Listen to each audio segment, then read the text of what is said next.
Hey, how's it going, you guys? This is petplatypus here, and it's time to review another episode of Hunter x Hunter, episode 46. I don't know how I don't know that specifically, but yeah, 46.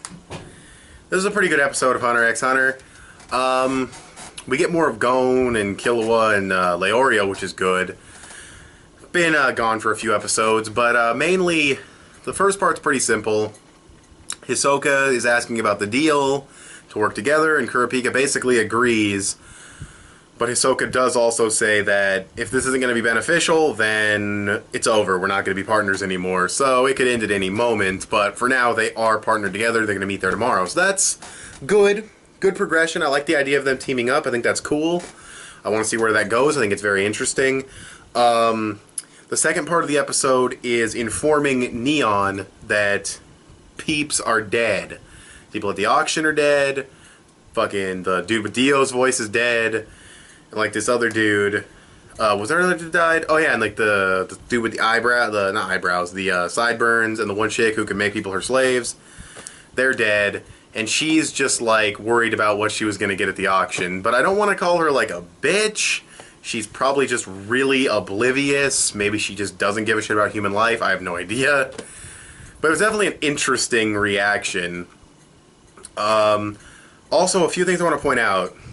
There was the side characters, the people who died at the auction. I didn't really mention this, but I didn't care. You know what I mean? Like, you had the dude with the curly sideburns, and you had the chick who could make people her slaves, and they died, and it's like, maybe I did mention this. I don't remember now. I'm trying to think. Maybe I did mention this, but we didn't know them long enough to really care about them, and they weren't there briefly enough to be fodder. They just kind of fall somewhere in between, and it kind of feels like it wasted our time a bit. Like, we didn't need to know this chick who could give people her slaves. We didn't need scenes dedicated to her. She dies. We didn't really care about her. She had no backstory, so it was really just wasted time. If you completely cut her out, it would be no different. Like, literally, I'm trying to think. It would literally be, like, no different if she was completely cut out of the story, so that's kind of annoying. Sideburns dude, he's part of the story because he was kind of an adversary at first because he was testing them or whatever. But her, no, you could easily cut her out. Then you have the other part that I really liked. I remembered because they said she was a fortune teller in this episode. And they were talking about the auction and how everyone died. And I remembered the underground and everyone will sleep. That, you know, that thing that she told. And it came to fruition with the Phantom Troop, and I didn't catch that until just now, recently. I kind of forgot about those fortune tellings that she did. That's really cool. I really like that foreshadowing and setup. And yeah, we'll just have to see where things go from there.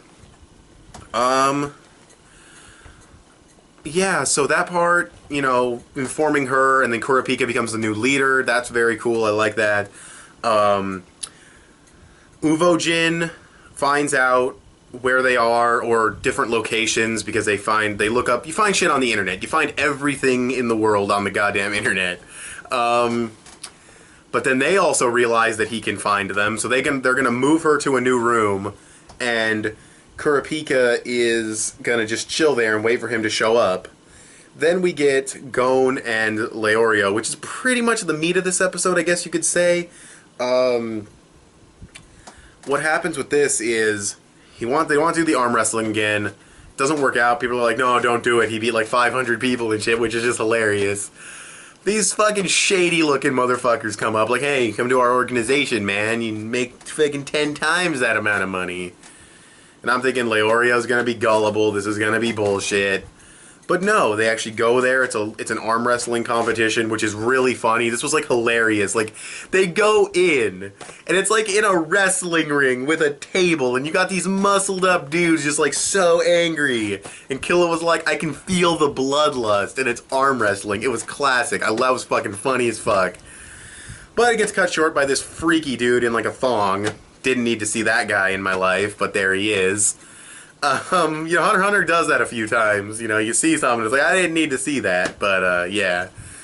And he says that it's going to be different. You have to find these people on this piece of paper, and you'll be rewarded $2 billion, and it's all Phantom Troop members. Which Gon, Killua, and Leorio realize, and they also realize they haven't been in touch with Kurapika, try to call, doesn't work, Kurapika's currently occupied. about to fight Uvojin, and that's where the episode ends, with Kurapika delivering a quote-unquote badass line, and then there you go. So, I thought this was a really good episode overall. It was great setup. It was good seeing Gon and Killua and Leorio again. I feel like we moved things along. You know, Uvojin didn't just find out where to go. He actually got there. They moved the one chick, Neon. You know, the fight is about to start, I would assume, and Gon and Killua are now in a position where they can actually go after and face Phantom Troop members, which I was wondering how they were going to play into all this, and I like how it's done. So, yeah, overall, give this episode like a 8 out of 10. I think it's a really good setup, and I will talk to you guys later, so tell me what you guys thought, and goodbye.